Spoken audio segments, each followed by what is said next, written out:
If you think that being a parent is the greatest and most important job you're ever going to do, but you also fully understand that it's filled with challenges and headaches too, you're in the right place. Welcome to the Dad's All In podcast. What is going on, everybody? Welcome to the Dad's All In show. We are hoping to get through this tonight, but I'm going to be straight with you that in the last few hours, our electricity has been flickering. And I've got all our kids on Wi-Fi tonight, and they've got the day off of school tomorrow because here on the East Coast, we're in the middle of a blizzard. So I am hoping that you're going to be able to check this out, whether it be here live or on the replay, and we're able to get through all of this. We will see how it goes. So welcome. Thanks for joining me tonight. I want to tell you that because so many of you have reached out to me in the last few months and asked me to do some research and find you answers to certain things, I actually stumbled on some things that I'm going to share with you tonight, and I'm going to be honest, it's not the happiest stuff in the world. It's real evidence as to why our government isn't really making a priority the middle and low income families, specifically the working class families, and I'm going to show you evidence of that tonight. And some of this we've talked about a little before. Like some of it dives into affordability and the things that are going up in price. But the majority of what I want to talk about actually has to do with cuts. Either cuts that went through in the last year in 2025 or cuts that were proposed either at the federal or the state level, or in some cases both. And I found a lot of information because I was doing research for you all on all the things that I've been working on the last few months, trying to find you answers. By the way, if you've got challenges you and your family are facing, I'm happy to try to find answers for you. All you got to do is hit me up in the comments here if you're on the replay, hit me up in the comments here in the live, or send me an email, dadsallinpodcast@gmail.com. So because I did all that research in the last few months and tried to find you all kinds of things, I started to gather evidence that I really wasn't looking for. It just kind of started popping up as I was looking for other things. But first, I want to remind you a couple things. Number one, if you're catching this on the replay, remember I'm going to put timestamps on it as long as you catch this probably by Monday afternoon. It'll go through processing and I can add in the timestamps to it. And I also want to remind you that we have a family assistance guide. So because all of you we're asking for, are there assistance available? Is there assistance available out there for utilities, for rent, mortgage payments, for cash and cash assistance? How about food, childcare, even tax credits? And we will go back to this last week. I did put out a video on tax credits you probably hadn't heard of. And we talked about it in the live last week too. So all of that is listed in the family assistance guide. It's for free. It's down in the description. So just go ahead and grab onto that there, whether you're here in the live or even if you're on the replay. And it's also listed if you're catching this on the audio podcast. And I don't want to forget about my audio listeners. I appreciate you. I see you in the analytics out there. So wherever you want to catch this, I just appreciate you hanging out with me.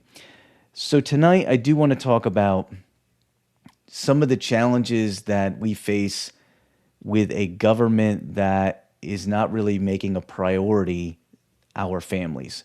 And as I said, this may not be the most, we'll say, fun, happy, joyful kind of conversation, but I'm going to be straight with you today. I found some things that I found were kind of disturbing and a bit worrisome. And I want to be transparent and tell you that this is not coming from a political bias.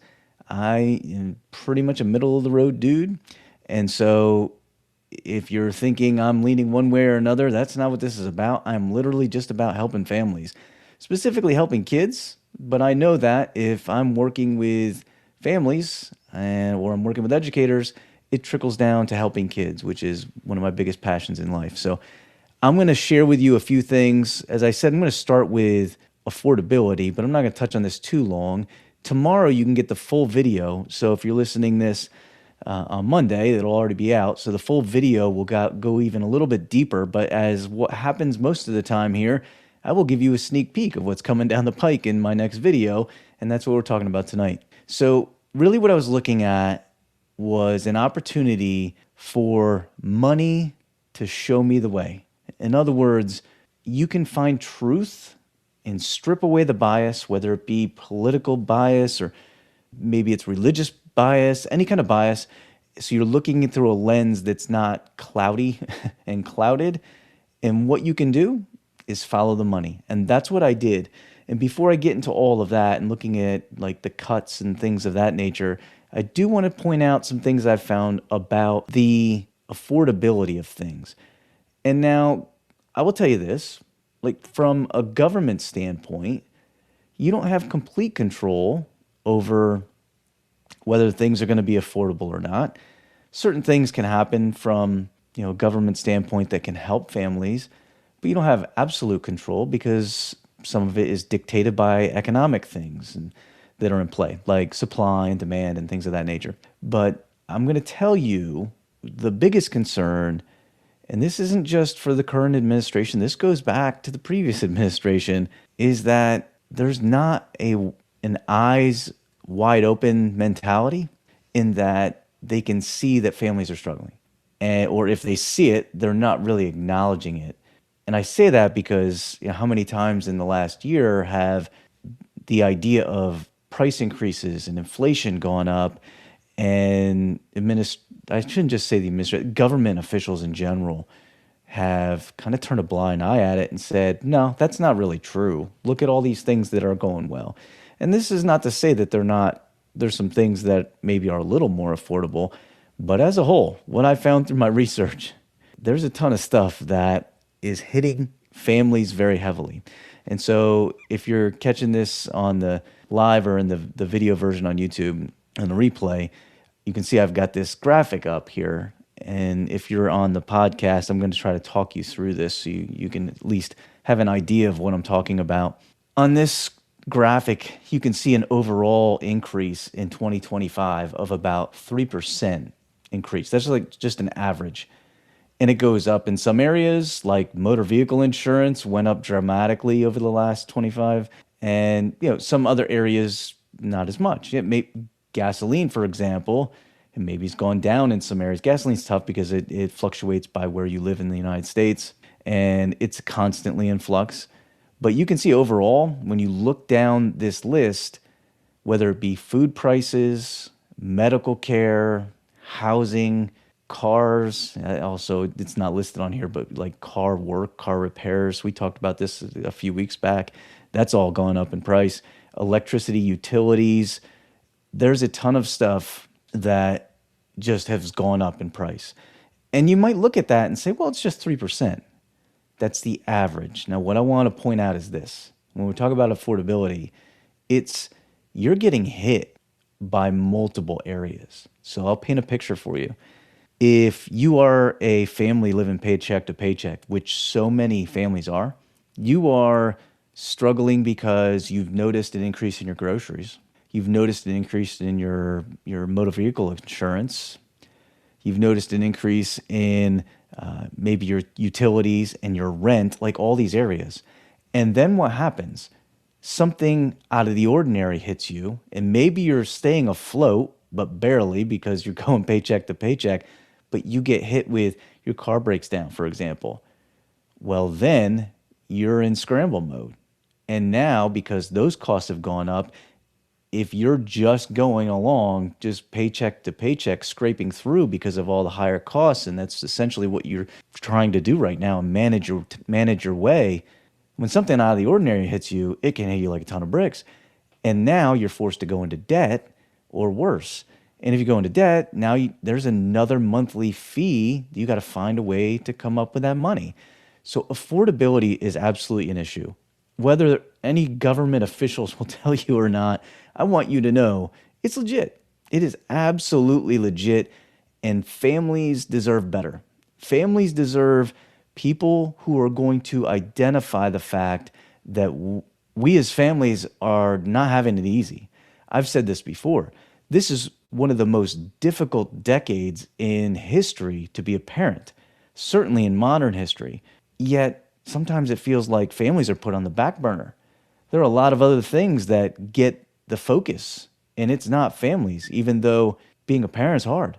even though being a parent's expensive and everything is going up, which means it's more expensive.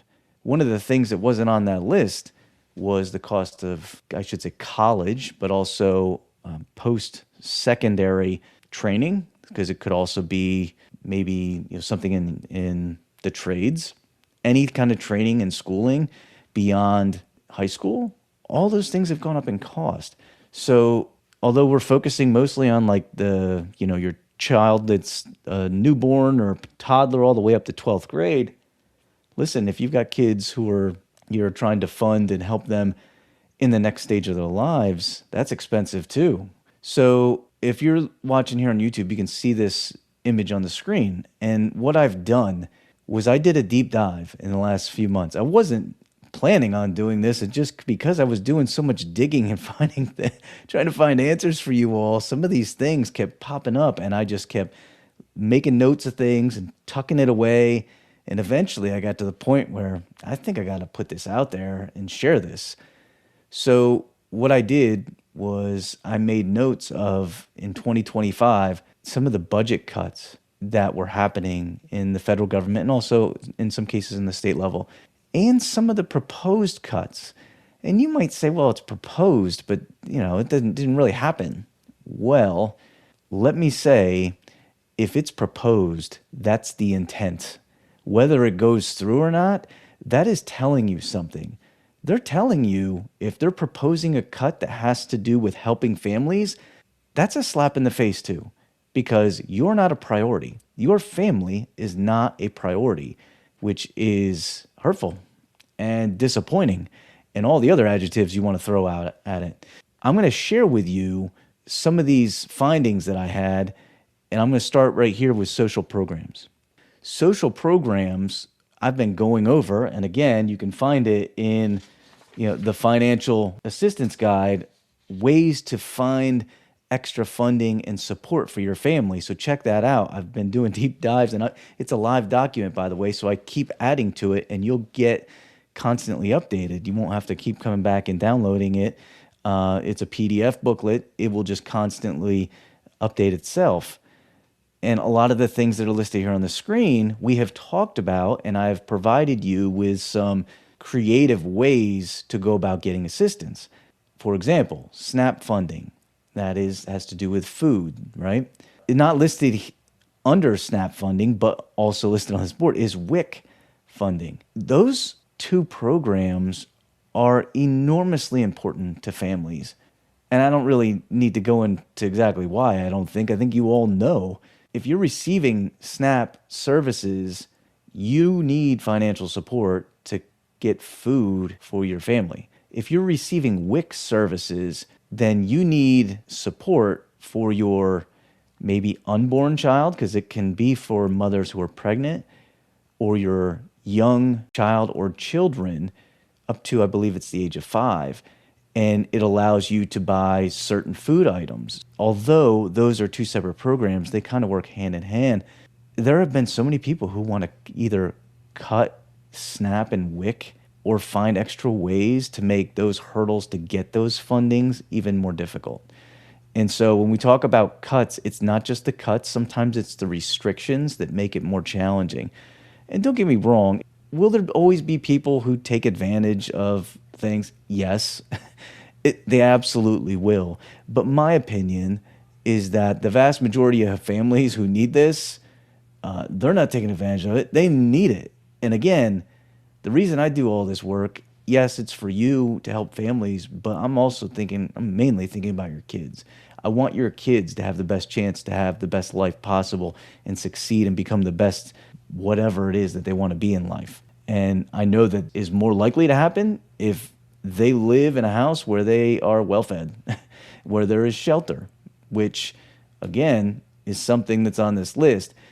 There are plenty of government officials who would desperately love to work on cutting back and have attempted to create deep cuts on Section 8 housing.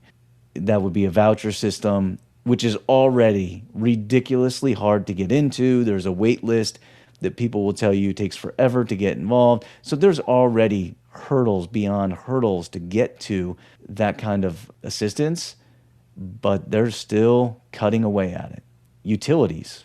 We've talked about LAHEAP in the past and what an amazing opportunity that is to get 12 months of assistance for your family with your utilities and energy. So when I say energy, it could be propane, heat, could be any source that's going to allow you to heat your house, and then utilities wise, heating, air conditioning, all of that. Well, there's been plenty who have wanted to not just cut LAHEAP, but eliminate the program altogether. You talk about disappointing. That one's ultra disappointing. And here's another one. General Welfare Program is TANF, and that is constantly under a microscope because a lot of people believe that individuals are using and misusing that program, but they are and have been for quite some time attempting to cut away at that program. That's probably not anything new for you. You're probably well aware of that, but here's one that you probably didn't know about. Child care assistance. There have been far too many attempts in the last year to cut down on what is available for child care assistance. So there is it's not an expansive list, there's far more than that, but there, as far as like social programs, there's some to just kind of paint a picture for you. Like, you can say families are a priority, but the proof is in the pudding. The old saying is put your money where your mouth is. Right now, that's not happening. They're not putting their money where their mouth is. They're saying, oh, we support families. We know it's tough out there. But you know what? They are electing to try to put their money elsewhere into other things instead of programs that are going to help you. Now, we're not just getting into low income stuff. We are diving into a variety of other areas. And the next one up is education. We learned from the jump in January 2025 that education and support services in education was going to be on the chopping block because right off the bat, there was a declaration they were going to take down the Department of Education, which still stands today, but barely by a thread. There's hardly any, at least at the federal level, who are left. And you might ask, well, really, what does, and you'll hear this often, what does the Department of Education actually do? You know what they do? They help to fund the most vulnerable populations. They help to fund programs for students who need extra help. It's pretty important. Now, when you break down funding for a school district, I'm not going to deep dive on this for you, but I'll let you know a portion of that comes from the federal government, goes to the state, specifically earmarked for programs that will help. We call them Title I schools. Those are schools that have a certain percentage of disadvantaged families within their school. Along that lines, they have attempted to really cut into the available funding. And that would mean getting rid of or cutting back on before school programs, after school programs, summer programs, pre-K programs, and it can actually bleed into other portions too, because it's not just Title I funding, but that's kind of the mainstay of Title I funding. It is designed to help the most vulnerable populations, your students who come from low-income families, or also students who need extra help. Like, that's the focus. And so cutting that away really means that the kids who need the most extra help, kids who need the most extra support, whether it be extra focus on academics or other areas as well, or maybe it's school nutrition. So there has been a cutback on SNAP, which works in unison with school systems. There's been cuts into that program. There has been cuts on the other end for academic enrichment. So not just our students who are struggling, but now we're also talking about our high-achieving students and extra programs that take them further. And here's one that's really heartbreaking: homeless youth support. There's a program called McKinney-Vento, which focuses on homeless kids who are homeless. And this probably isn't exactly what you think. The majority of people, when you hear the word homeless, you think of somebody on the streets. Yes, that absolutely is the case. You know where the majority of homeless people live? With their families live temporarily with others, some of them in shelters, many of them with friends, with family, and the hope until they can get themselves up and running and get a footing. So there are a lot of kids who fall into that category. The funding for those programs on the chopping block, family engagement, what schools use to try to get families to come in and stay and get involved, all those programs that schools will try to do, those are on the chopping block. But education isn't just pre-K to 12th grade. It's also, as I said earlier, involves with your college kids.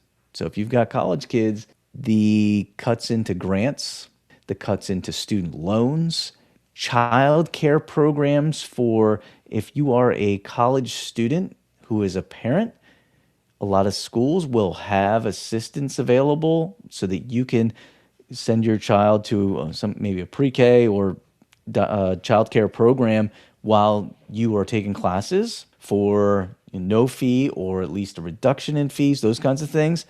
Yeah, those are definitely have been on the chopping block. And so have student support services, extra services, whether it be mental health related services or kids with disabilities at the secondary, at the college, the higher ed level, all of those things in education. So it's not just pre-K to 12th grade, it's also our college level kids too. The next category I would say that you'll see a lot of cuts and restrictions, extra layers of restrictions, is civil rights. First thing that probably is jumping in our minds as we talk about civil rights currently is what's happening with ICE and immigrant families and the challenges that they face. That is a huge piece.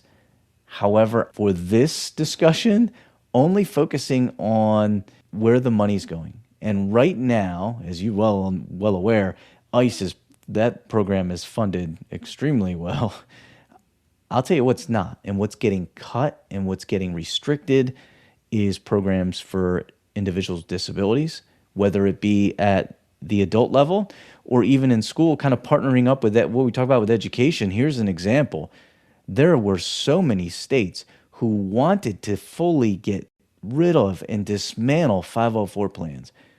If you've been a long-time listener, you know I'm a big advocate of 504 plans, not just because of all my years in education and supporting students, but because 3 of my kids have either previously or are currently on 504 plans. And that's a plan that allows kids to get accommodations. For example, my son, when he was in school, he had to have access to a nurse because he had type 1 diabetes. He needed to be able to go. If he had a low blood sugar, he needed to treat it. If he had a high blood sugar, he needed to give himself an injection of insulin. That's part of the process, right? So he needed that access to a nurse whenever it was requested. That's written in a 504 plan for a reason. It's so that everybody knows, hey, here's the game plan of what this child needs. Yeah, there were a lot of states that fully attempted to just whack 504 plans and get rid of them. Sad stuff. Some other areas in civil rights would be programs for mental health. Is this really what we want? We want our kids who might be struggling with mental health challenges or adults, meaning the parents who are struggling with mental health challenges, not have access to counseling, to services. That's a recipe for disaster, in my opinion. And then we get into DEI, which most people, when they hear DEI, diversity, equity, and inclusion, they immediately think that has to do with hiring. You know, that is such a small sliver of that. It's such a small sliver. But because it was a hot topic in the last 3 years, it kind of blew up, and that's all anybody thinks about. But within that is all these programs for individuals that help them be more inclusive and live more inclusive lifestyles, or programs to support more diversity within communities or within schools, all of it. So the list goes on, but civil rights is an area that has been dramatically on the chopping block as well. So then I got to this part, and this may be the most intriguing for you. I touched on this a few weeks back, but I'm gonna tell you a little bit more. The budget office, the Congressional Budget Office, and they put out information about projections for revenue and tax for coming years. And what you're seeing here on the screen shows you that the lowest and middle income families are projected to get the least help in coming years. They're going to get the least support and breaks. However, take a look down there at 8th level, the 9th level, and the highest income level. Those people who are very wealthy are getting huge breaks. I'm going to give you this in a different chart put out by, again, it's basically the same, it's the Congressional Budget Office, but this was put out by the staff of the Joint Committee back in August. And you can see by this graph, just take a look at that. Like, this is the same data, it's just looking at it from a different standpoint. Working Americans are going to see all those resources shrink in coming years. Your low to middle class families, your working class families are going to get less help. Your upper class, your wealthy, are going to get so much more. How ridiculous is that? Especially when you consider that families are struggling, that families are trying to make ends meet. They're trying to do the best they can, but it's a struggle. All of that is ultra disappointing. And I say that as a father, but I also say that as somebody who tries to be as empathetic as possible for those who are in need. And there is no doubt between affordability and also the amount of support that is cut into all these programs. I don't even think we touched on medical, like the medical costs that are going up and the cuts to different medical programs. Like, healthcare is a mess. And all of that is just disappointing. So here is, I don't usually like to be somebody who's like, oh, this is, I usually like to give you something, one, that helps you feel better, and two, is actionable. And this information, this research is troubling, but I will give you an action item. You might say, well, there's really nothing I can do about this. To an extent, maybe not. However, this is what I would suggest. And I've seen this in play, and I'll share an example of this in a minute. Reach out to legislators, your local, your state, your federal representatives, your senators. Reach out to them and let them know, I see that families are getting scalped and the wealthy are getting well beyond their fair share of breaks. And ask them why. And ask them why they're not doing more. And it doesn't matter if you're a Democrat or you're a Republican or you're an independent. It is obvious. It is absolutely obvious that families are getting scalped. Cuts to programs, restrictions in programs, affordability of things that you need, as simple as groceries and utilities and rent and housing costs and medical costs all going up. I showed it to you, showed you all the proof. It's disappointing. So reach out and let them know, because yes, that is really what we have to fall on. I'll give you an example. As soon as I got a hold of the information that the Department of Education was going to be on the chopping block way back in January 2025, I immediately reached out to people. And I did, if you happen to follow me on TikTok, I was doing a video, I don't know, every couple days about that particular topic. And I got a lot of pushback, and I had a lot of people who yelled at me and said I didn't know anything about what I was talking about. I was looking at it at that point from the effects of, as I said before, Title I programming, but also what we would call IDEA funding, which we didn't talk about, but individuals, kids with disabilities, that is all within the Department of Education.